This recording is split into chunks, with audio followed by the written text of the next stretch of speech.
GT का छात्र case जीते, उनको लगभग 6000 सीट पर नियुक्ति का आदेश मिला। 2034 सीट प्लस 3704 सीट ST/SC, लगभग 6000 सीट पर नियुक्ति का आदेश मिला। और छात्रों को बोला गया कि आप JSC में जाके आवेदन दीजिए, क्योंकि ये कोर्ट का प्रक्रिया होता है कि आप कोर्ट केस जब में फाइल करते हैं, जीतते हैं, तो आपको आवेदन देना होता है। जो कोर्ट के पिटीशनर थे उनको नियुक्ति चाहिए तो जाके आवेदन दें। कारणवश आवेदन देने से छूट गए, वो 24 अक्टूबर, 29 अक्टूबर, 30 अक्टूबर से लेकर के 4 नवंबर तक आप आवेदन दे सकते हैं। आप बोल रहे थे 25 तक ही जमा होगा। हाँ। उसके बाद साथ जैसे TGT के छात्र हैं और TGT को लेकर तमाम अभ्यर्थी जान रहे हैं कि आप लोग आवेदन जमा कर रहे हैं JSC कार्यालय में। और 1 तारीख को और 11 तारीख को जब से नोटिफिकेशन आया है कि लोगों को जो है अब नियुक्ति मिलेगा, उसको लेकर हम बातचीत करेंगे। और अभी क्या चल रहा प्रोसेस, छात्र कब तक आवेदन दे सकते हैं, और पूरा खबर में भी चल रहा है, आप लोग भी देखे होंगे। छात्र हमारे साथ JSC कार्यालय भी लोग जा रहे हैं और सरकार एक तरफ से LPA जा रही है, उसको लेकर सर क्या कहना है छात्रों का, हम जानने का प्रयास करते हैं। क्या कहेगा TGT को लेकर, अभी क्या अपडेट चल रहा है करंट में? देखिए, पहले तो समझ लीजिए कि TGT का छात्र केस जीते, उनको लगभग 6000 सीट पर नियुक्ति का आदेश मिला। 2034 सीट प्लस 3704 सीट ST/SC, लगभग 6000 सीट पर नियुक्ति का आदेश मिला। और छात्रों को बोला गया कि आप JSC में जाके आवेदन दीजिए, क्योंकि ये कोर्ट का प्रक्रिया होता है कि आप कोर्ट केस जब में फाइल करते हैं, जीतते हैं, तो आपको आवेदन देना होता है। जो कोर्ट के पिटीशनर थे उनको नियुक्ति चाहिए तो जाके आवेदन दें। तो आवेदन देने का प्रक्रिया छात्र पूरा कर लिए हैं। 6 महीना के अंदर JSC को नियुक्ति देना है, या अगला बेंच में जाके वो स्टे ले सकती हैं। वैसे छात्र आपके माध्यम से बहुत सारे छात्रों को इन्फॉर्मेशन देना चाहते हैं कि वैसे छात्र जो किसी कारणवश से आवेदन देने से छूट गए, वो 24 अक्टूबर, 29 अक्टूबर, 30 अक्टूबर से लेकर के 4 नवंबर तक आप आवेदन दे सकते हैं। आप बोल रहे थे 25 तक ही जमा होगा। हाँ। उसके बाद जमा नहीं होगा। हाँ। डेट बढ़ गया है क्या? नहीं, डेट नहीं बढ़ा, डेट बिल्कुल नहीं बढ़ा है। 17 अक्टूबर तक जो है के बाद छुट्टी चल रही थी, कि अभी तक छुट्टी चल रहा है। छात्र आज भी जाके घूम के आए हैं। तब पहले बता दें कि 17 अक्टूबर के बाद छुट्टी चल रहा है।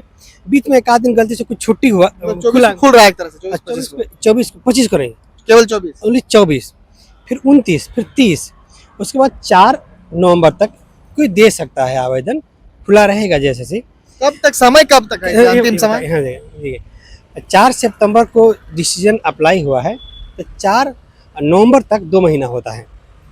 जो लोग छूट गए हैं तो थोड़ा उस चीज़ को वो बेनिफिट उठा सकते हैं, कि जैसे एडवोकेट का ये राय था कि जो लोग छूट गए हैं उनको 4 नवंबर तक आप जमा करवा दीजिए, क्योंकि मेरे भी बहुत सारा पिटीशन जो है 20-25 पिटीशन छूट गए किसी कारणवश से, वो मेडिकल इशू या कुछ माने से। तो 4 नवंबर तक मुझे जमा कराइएगा तो आप वैलिड माना जाएगा।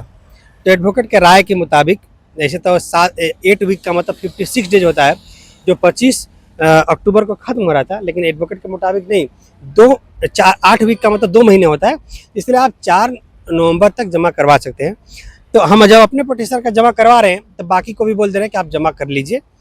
और किसी भी कीमत पे ये मत कन्फ्यूजन में रहिए कि 2 दिन केस का फैसला हुआ, 1 सितंबर 11 सितंबर, तो कन्फ्यूजन नहीं रहना है कि 11 सितंबर वाला नहीं दे सकते, 1 सितंबर नहीं, कोई भी दे सकता है एकदम। और बहुत एक चीज़ और कन्फ्यूजन है छात्रों में, बहुत सारा कॉल करते हैं हमको, क्या कहते हैं, एक तो कन्फ्यूजन दूर कर दिए कि आवेदन कब तक और कब दे सकते हैं, तो वही 24, 29, 30 अक्टूबर और लेके 4 नवंबर तक दे सकते हैं। एक कन्फ्यूजन और बोलते हैं, बहुत सारे लोग पिटीशनर नहीं हैं और वो आवेदन देने चले जा रहे हैं। तो कोर्ट का जजमेंट सिर्फ पिटीशनर के लिए हुआ है।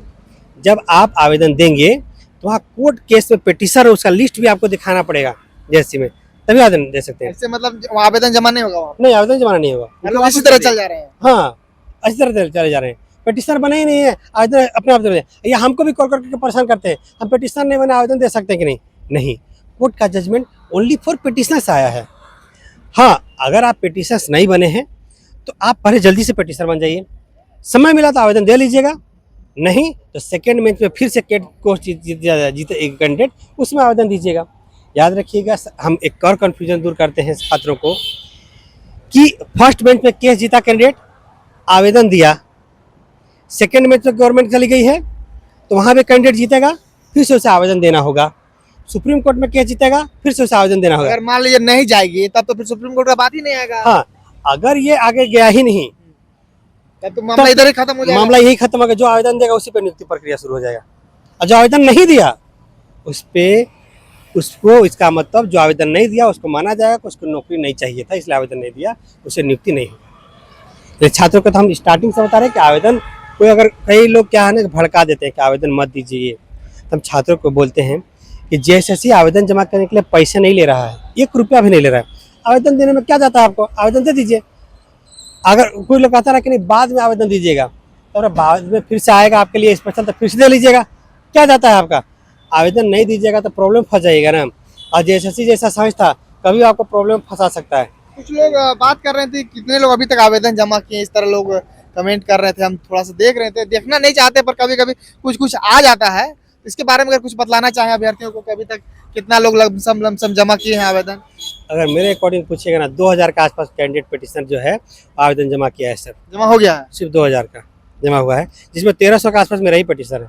क्योंकि हम सब दिन, जिस दिन जेएसएससी खुला था, हम अपने पिटिशन का अलग अलग ग्रुप में वहाँ बुलाते गए हैं कि इस ग्रुप के लोग इस दिन आएंगे, इस ग्रुप के लोग इस दिन आएंगे, ऐसा करके बुलाकर हम प्रेजेंट होकर के हम सब आवेदन जमा करवाए हैं। कोर्ट में भी क्या करते हैं हम, प्रेजेंट, आप सबका काम, एफिडेविट जमा करना हो, डिटेल जमा करना, हम प्रेजेंट होकर जमा करवाते हैं हर एक पिटिशन का, और छूटना नहीं चाहिए।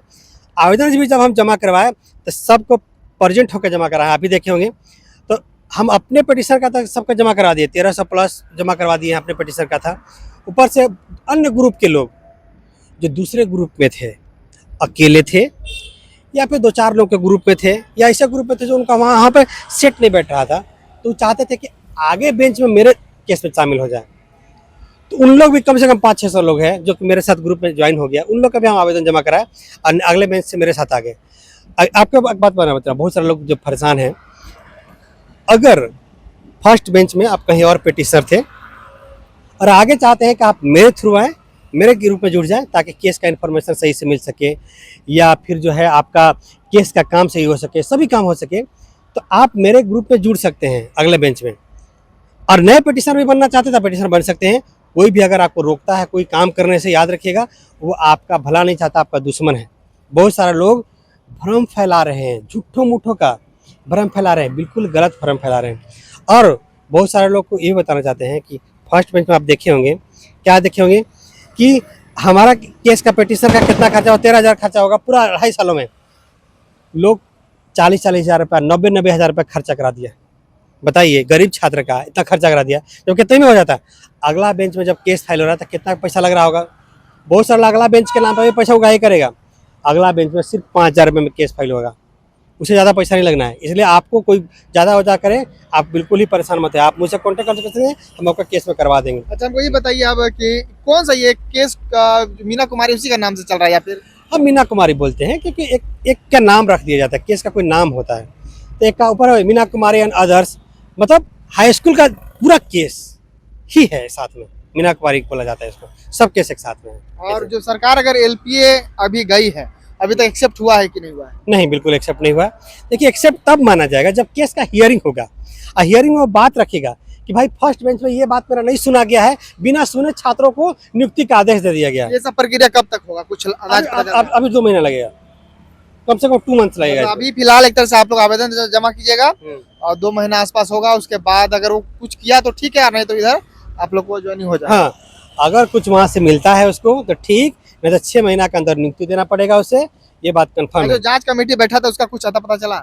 जांच कमेटी फिर अलग जज से जांच प्रक्रिया शुरू हो रहा है, कब से होगा कुछ? उसका आ जाएगा तो आपको इन्फॉर्मेशन दे देंगे, आपके माध्यम से सभी छात्रों को इन्फॉर्मेशन दे देंगे कि दूसरे जज जो जांच कर रहे हैं उनके बारे में आपको इन्फॉर्मेशन देंगे। हम लोग का मांग ये भी है कि सिटिंग जज को भी उसमें इन्वॉल्व रखा जाए, ताकि जेएसएससी जैसा टेढ़ा आदमी, जेएसएससी जैसा भ्रष्ट संस्था दुनिया में नंबर 1 पे आता है, ठीक है, उसको सुधारने के लिए सिटिंग जज का रहना बहुत जरूरी है, ताकि उन लोग का अरेस्ट वारंट जारी किया जा सके। अगर कुछ नहीं, मैसेज क्या दीजिएगा अभ्यर्थियों को? अंत में छात्रों को बोलना चाहते हैं कि फर्स्ट बेंच में जीते हैं, सेकंड बेंच में भी जीतेंगे, ये सुप्रीम कोर्ट जाएगा तो वहाँ भी जीतेंगे। छात्रों का नियुक्ति होकर रहेगा, छात्रों को नियुक्ति लेकर रहेंगे ना, किसी भी कीमत पर छोड़ेंगे नहीं। क्योंकि हम लोग का हक बनता है, ये हम लोग का हक मारा गया, राइट मारा गया न, इसलिए नियुक्ति लेकर आए। बिल्कुल छात्रों को चिंता नहीं करना है न, वो बने रहे आराम से, उनका केस चला जा रहा है, बिल्कुल टेंशन नहीं ले। अगर बहुत सारा छात्र जो पिटिशन नहीं बन पाए हैं, पिटिशन बन सकते हैं, मुझसे कॉन्सल्ट कर सकते हैं, डिस्क्रिप्शन में मेरा नंबर दिख रहा होगा, आप कंसल्ट कर लीजिए, हम आपको पिटिशन बना देंगे। या अगर अलग ग्रुप में थे, नेक्स्ट बेंच में, अगला बेंच में, एलपीए में मेरे से जुड़ना चाहते हैं, आप मुझसे कंसल्ट कीजिएगा, आपको अपने ग्रुप में जोड़ लेंगे। और जो आवेदन नहीं दे पाए हैं, आवेदन जाकर जरूर दीजिए, बिल्कुल ही मत किसी का बात सुनिए जो आपको भटकाता है।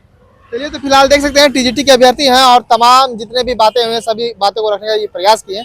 अब देखने वाला मामला होगा कि जेएसएससी कार्यालय में लोग कौन कौन जा रहे हैं, कब कब आवेदन दे रहे हैं और वहाँ क्या हो रहा है। अगर कुछ अपडेट आएगा तो हम वो भी देने का आपको प्रयास करेंगे, कोशिश करेंगे। शुक्रिया।